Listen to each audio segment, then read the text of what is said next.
Hi guys, it's Kath. Today I'm going to show you how I made this miniature espresso maker. It's a replica of my real-life version that I use nearly every single day.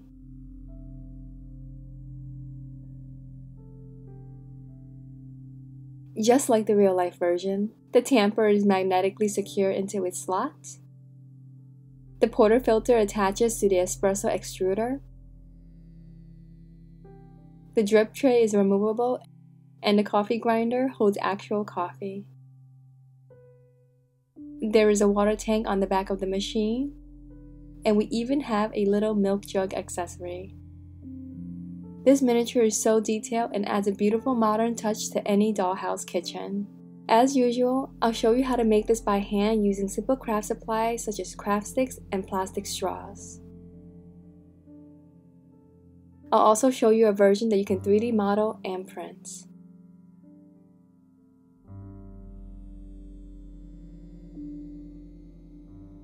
But before we move on to the miniature tutorial, I want to tell you a little bit about the sponsor of today's video, Honeywell. You might know Honeywell for home appliances such as thermostats and air filters. They also have this incredible lamp that's perfect for creators such as myself who rely on brightly lit spaces. This is the HWL02E Pro, and it's a floor lamp that delivers so much light in a very simple design. It's so simple to put together. It comes in 4 structural pieces and assembled using just a few screws. This was packaged really well, and I had no trouble putting it together. This metal base is extremely heavy, so you know this lamp isn't going to be knocked over.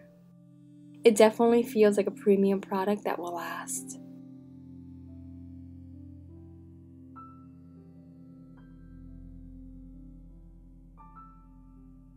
The circular dial you use to control the power and brightness is both convenient and so sleek. The design is so simple and minimal that it blends into the background.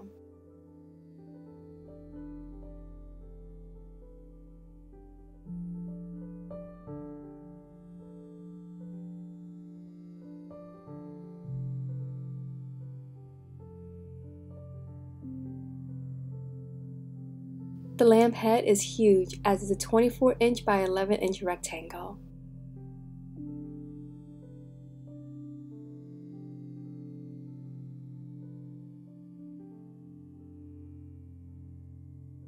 The diffuser panel has this incredible texture that softens the light and makes it much more natural.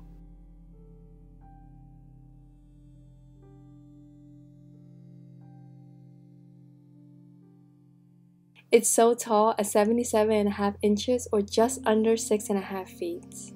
The height ensures that the lamp isn't in the way while you're working and it feels like natural sunlight beaming down.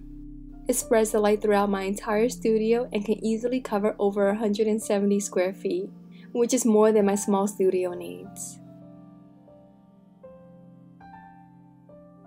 Dimmable lighting allows me to work without straining my eyes during the day or late into the nights. Is dimmable from 10% all the way up to 100%. This lets me control the exact brightness, and the diffuser panel distributes the light evenly across my whole work surface. When I'm building miniatures, and especially when I'm filming the process for you guys, good lighting is absolutely essential. Some lights are too bright that they hurt your eyes when working for hours, and some simply aren't bright enough. The lighting also works so well for photography. It has the brightness and cool tone of sunlight with its many daylight LEDs. And whenever I like the design of something, you know I have to make it in miniature, which is exactly what I did here. How adorable is this tiny version that I made? It even has the same type of diffuser panel. So if you want to get your own, check out the link below in the description box. Now let's get on to the tutorial. To build this espresso machine by hand, I start with these giant craft sticks. They're 1¼ inches in width. I cut a length of 1¼ inches. As usual, just score the wood on both sides with a craft knife and snap it. I cut out 5 of these and stack them together with some wood glue. Once that's dry, I sand all the sides to get a smooth finish. This is the main base for our machine. Then I take some of these 1/4 inch wide coffee stirrers. Same as for the larger craft sticks, cut a length of 1¼ inches. Cut 2 of these and glue them together to form a wider piece.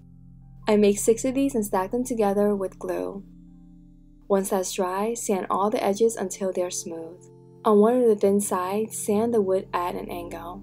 This will give you a sloped side. Then just glue this to the main base piece. Next, I grab some craft matchsticks. They're just tiny little square dowels. I cut a 3¼ inch piece with both sides cut at a 45-degree angle. Glue that to the center of the overhang piece. Next, I make another one of these rectangles with coffee stirrers. For this one, I cut 2 shorter sections and glue them to each side of the rectangle. These 2 pieces will act as the legs of the machine. Next, I grab some even thinner coffee stirrers.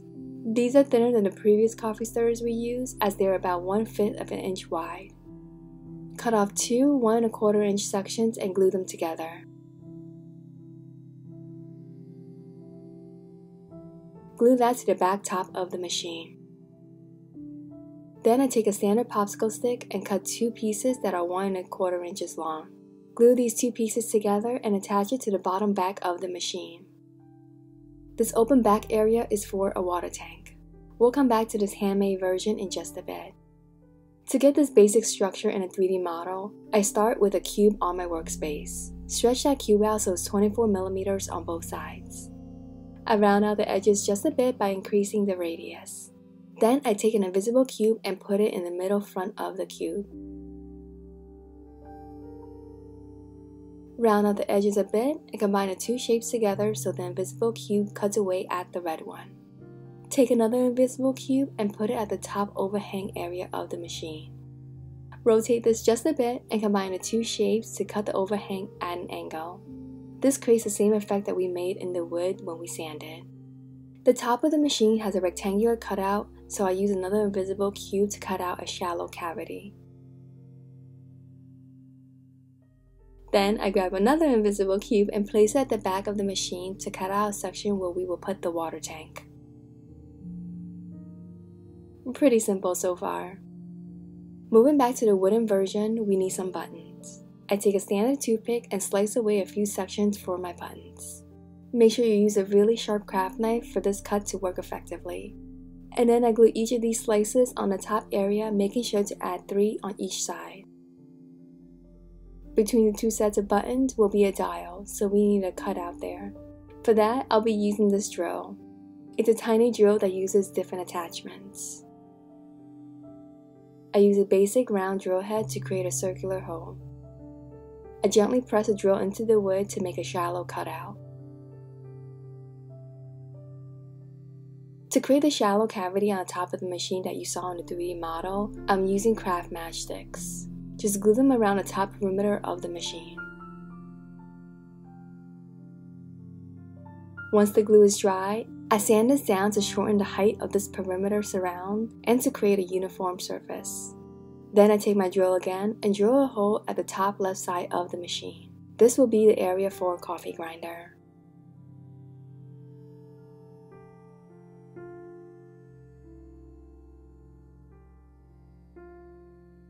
And for a little knob on the side of the machine, I slice off a piece from my skewer and cut it in half.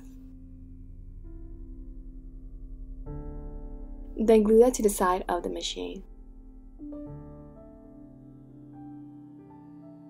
Next, I take this wide straw. It's wider than your standard straw. I cut off a thin section to get a small ring. I glue that under the overhang area of the machine on the right side. Then I cut another 2 rings from the straw, one thin one and one that's wider.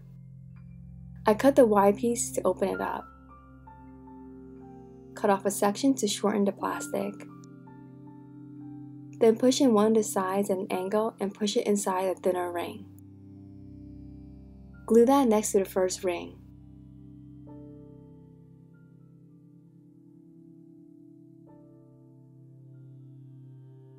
Moving back to the 3D model, I use a series of cylinders and cones to create the grinder and the pieces that we just made from the straw. I spent a really long time getting all the dimensions just right in the model, so please take your time with it as well.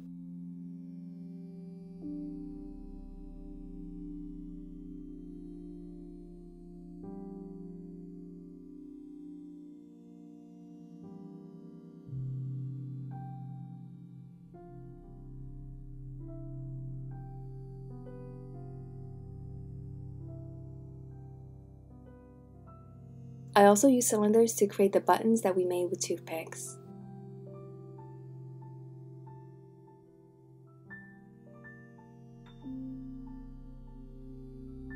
I'm turning this whole machine gray and recoloring the accessory so you can see it a bit better.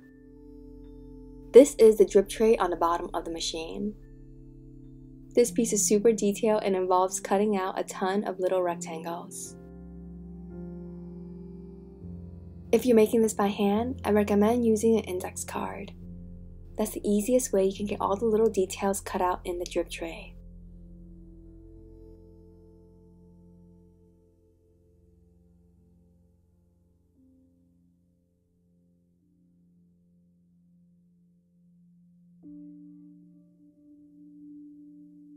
I don't want to bore you with all the little steps I took to make the tiny details, so I'll briefly just cover the most important components. This is the portafilter I made using just a series of cylinders. I'll show you how to create this by hand in just a bit using some straws and toothpicks. Here is the steam wand that I'm creating with a series of bent tubes.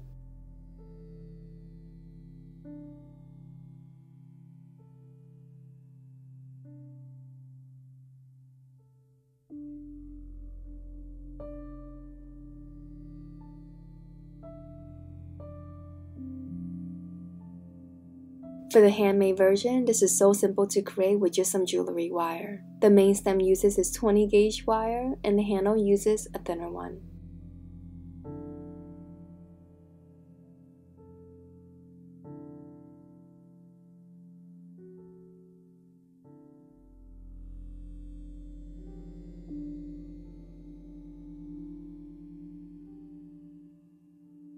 This handmade version actually looks better because it's made of real metal. Here I add a row of thin cylinders to create some texture on the top of the machine. This is unnecessary, but I love the detail that it has and it matches the real life version.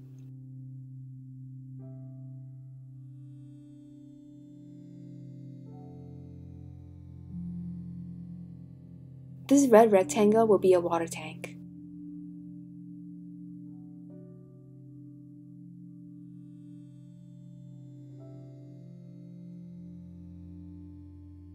If you were to make this by hand, I would just use clear acrylic sheets like I've shown you how to do in my miniature fridge tutorial.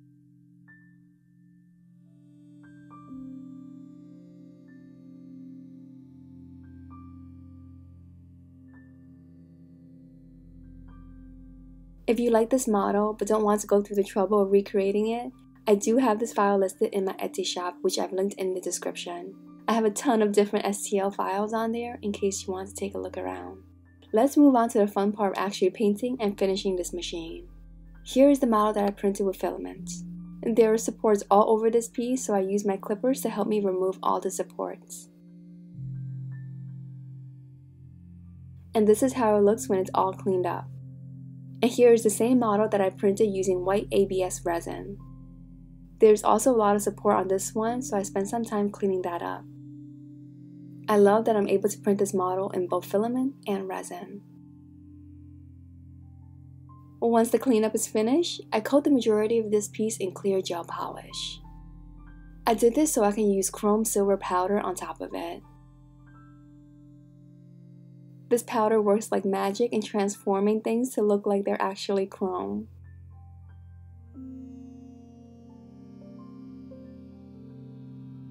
Then I use black acrylic paint on all the areas that are black on a real-life machine.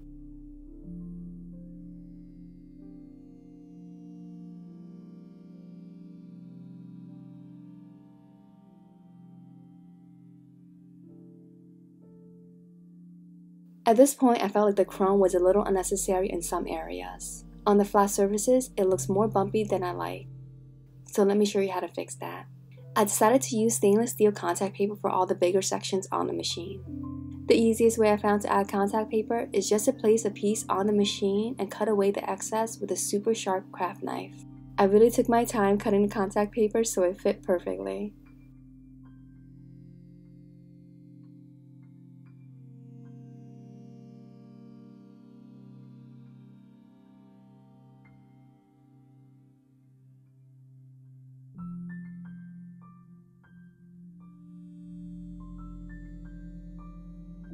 Here I'm cleaning up those accessory pieces, such as the portafilter and the drip tray. These pieces are incredibly delicate and detailed, so I use a series of supports all around the model to ensure that I print it properly. Once those are cleaned up and sanded, I follow the same process of coating them in clear gel polish and then brushing on chrome powder.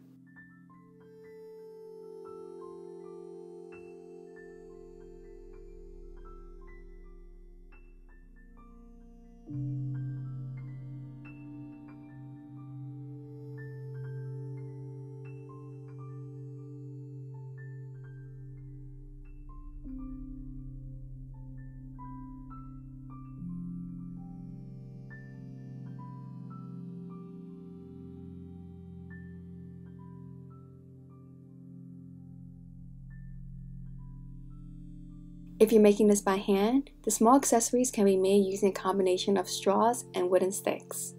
For example, to create the portafilter, I grab a standard straw and cut off a small section.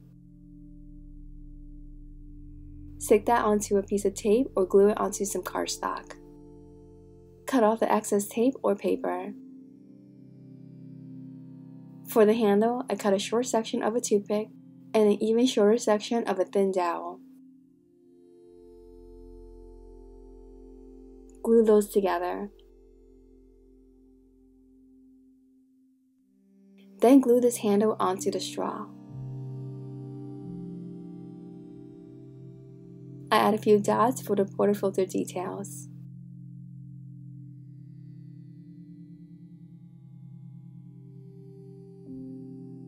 Once that's dry, this handmade version can be chromed the same way as our printed version.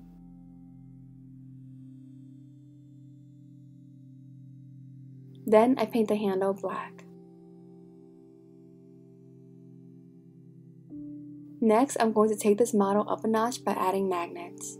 You guys know how much I love using magnets on miniatures. I grab a circular 1/4-inch magnet and glue it to the inside of the cylinder on the underside of the machine. Then I add a corresponding smaller magnet inside the portafilter piece. This will allow the portafilter to snap right into place on the machine. How cool is that feature?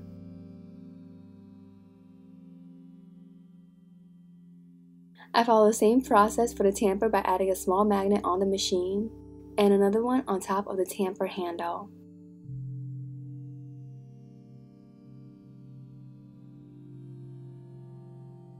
These magnets hold these pieces in place without any glue.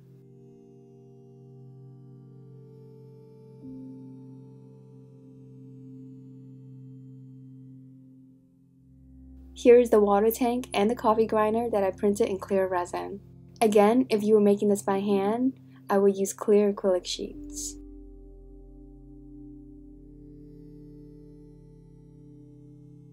I go ahead and add a magnet to the hole we made on top of the machine. I also glue a magnet inside the coffee grinder. This will allow the coffee grinder to snap into place on top of the machine. With clear resin pieces, I always dip them in a bath of varnish that I've added blue watercolor to. The blue color helps cancel out any yellowish tint in the resin.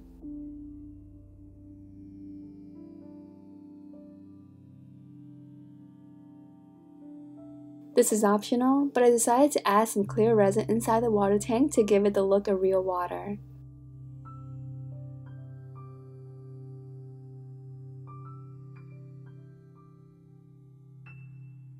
Then I just glue that to the back section of the machine.